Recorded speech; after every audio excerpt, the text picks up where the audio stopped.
Consider opinions distributed over a continuous parameter, like the chance of rain tomorrow. Averaging over many topics, accuracy is highest at the median and falls away for other percentile ranks. This is bad news for contrarians, who sit at extreme percentile ranks. If you want to think you are right as a contrarian, you have to think your case is an exception to this overall pattern due to some unusual feature of you or your situation. A feature that suggests you know more than them. Often tempted to hold contrarian opinions. In this I described the best case for being a contrarian. I'm not saying that most contrarians are actually in this best case. I'm saying that this is the case you most want to be in as a contrarian, as it can most justify your position. As species so often go wrong via conformity traps. For example, peacocks are now going wrong together with overly long tails. To win their local competitions, each peacock needs to have and pick the tails that are sexy to other peacocks, even if that makes them all more vulnerable to predators. Salmon go wrong by having to swim up hard hazard-filled rivers to get to their mating groups. Only a third of them survive to return from that trip. Now imagine a salmon sitting in the ocean at the mouth of the river, saying to the other salmon, we are suffering from a conformity trap here. I'm gonna stay and mate here instead of going upriver. If you stay here and mate with me, then we can avoid all those river hazards. We'll survive with more energy to help our kids and win out over the others. Who's with me now? Salmon listening to his should wonder if genetic losers are especially likely to make such contrarian speeches. After all, they are the least likely to survive the river and so the most desperate to avoid it. For all its harms, the river does function to sort out the salmon with the best genes. If you make it to the end, you know your mating partner will also be unusually fit. So yes, those less likely to pass the river test are more likely to become salmon contrarians. But they aren't the only ones.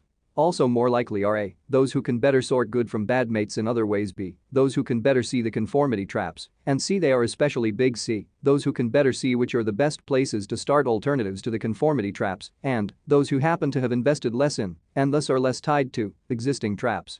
Like the young.our world suffers from myriad conformity traps. Like investors who must coordinate with other investors via the different levels of venture capital may feel they must do crypto, as that's what the others are doing. Even if they don't think that much of crypto. Like academics in fields that use too much math field, they also need to do too much math if they are to be respected there. Like journalists and think tank pundits feel they must write on the topics on which everyone else is talking, even if other topics are more important. In all of these cases, it can make sense to try to initiate a contrarian alternative. If many others know about the existing conformity traps, they may also be looking for a chance to escape. The questions are then, when is the right time and place to initiate a contrarian move to escape such a trap? Who is best placed to initiate, and how? And what is the ratio of the gains of success to the costs of failure in situations like this? The people who actually try contrarian initiatives may not be at all wrong on their estimates about the truth. They will be different in some ways, yes, but not necessarily overall on truth accuracy. In fact, they are likely to be more informed on average in the sense of being better able to judge the overall conformity trap situation and to evaluate partners in unusual ways. That is, they can better judge how bad is the overall conformity trap, where are promising alternatives, and who are promising partners. Even if, yes, they are also probably worse on average at winning within the usual conformity trap system. Compared to others, contrarians are on average better at being contrarians and worse at being conformists. Duh. And that's the best case for being a contrarian. Not so much because you are just better able to see truth in general. But because you are likely better in particular at seeing when it is time to bail on a collective that is all going wrong together. If the gains from success are high relative to the costs of failure, then most such bids should fail, making the contrarian bid wrong most of the time. But not making most bids themselves into mistakes. Text by Robin Hanson.